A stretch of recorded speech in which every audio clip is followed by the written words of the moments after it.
मित्रों, जय माता दी। संजय बोल रहा हूँ। आशा करता हूँ कि आप सब कुशल मंगल से होंगे।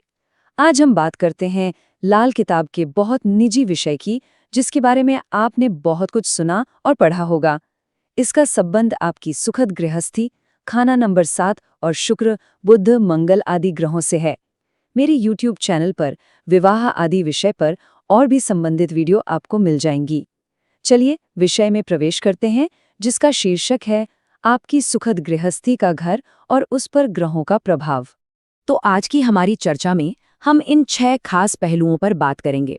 हम समझेंगे कि गृहस्थी की वो चक्की क्या है, कौन से ग्रह उसे चलाते हैं, कुंडली के कौन से घर जरूरी हैं, मंगल का क्या रोल है, और हाँ, कुछ ग्रहों की चेतावनियों और उनके सरल उपायों के बारे में भी जानेंगे।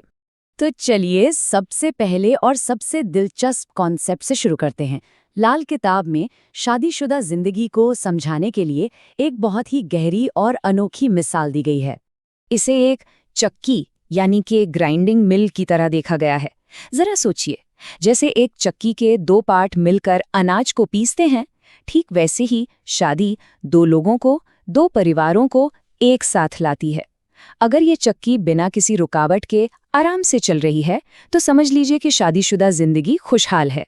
लेकिन अगर इसमें कोई अड़चन आती है, तो रिश्ते में भी दिक्कतें शुरू हो जाती हैं।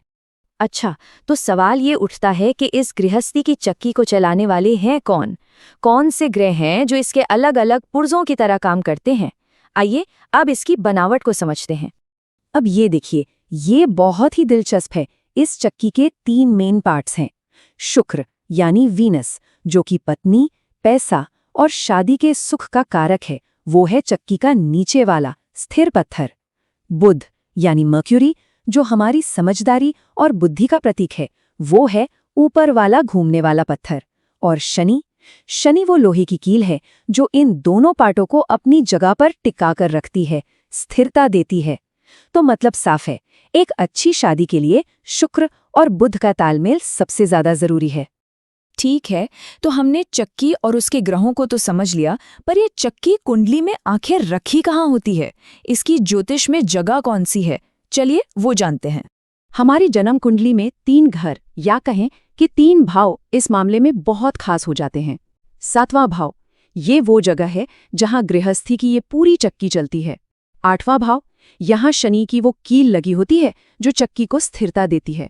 और दूसरा भाव, जो हमारे परिवार और ससुराल दोनों को दिखाता है। इन तीनों भावों की मजबूती या कमजोरी ही हमारी शादीशुदा जिंदगी का हाल तय करती है।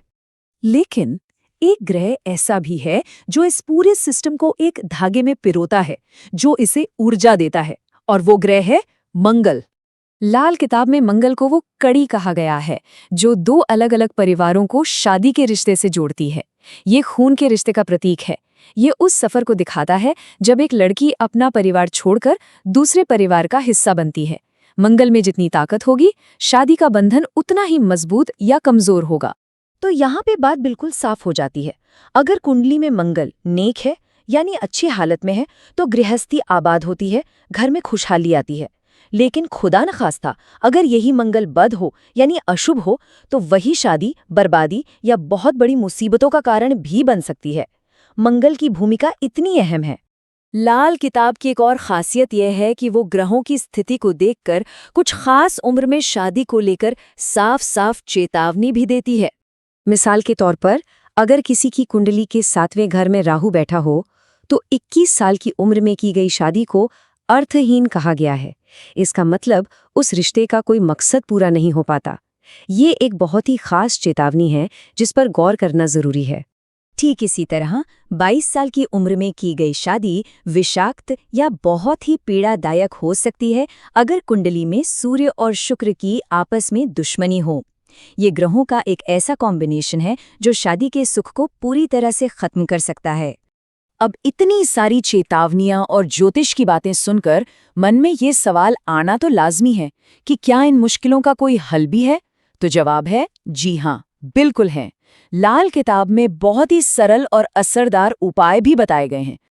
देखिए, अगर कुंडली में शुक्र बहुत ही ज्यादा पीड़ित हो, तो उसके लिए एक बहुत पुराना और शक्तिशाली उपाय है गौदान यानी गाय का दान। लेकिन इसके अलावा भी कई ऐसे आम उपाय हैं जिन्हें कोई भी आसानी से कर सकता है। यहाँ कुछ बहुत ही प्रैक्टिकल उपाय दिए गए हैं, जैसे घर में बरकत के लिए अपने खाने में से एक हिस्सा गाय, कौवे और कुत्ते को देना। अपने काम धंधे में तरक्की के लिए शनि को खुश रखना जरूरी है, तो शराब और नॉनवेज से परहेज करना।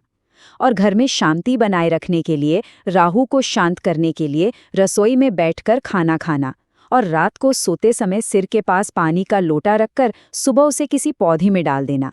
ये छोटे छोटे काम जिंदगी में बहुत बड़ा और अच्छा बदलाव ला सकते हैं।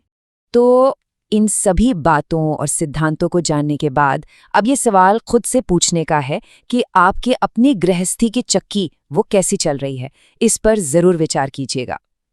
आशा करता हूं कि मेरे चैनल पर लाल किताब ज्योतिष सनातन संबंधी बातें आपको रुचोकर लगी हों, तो इसको अपने एक मित्र के साथ अवश्य साझा करें।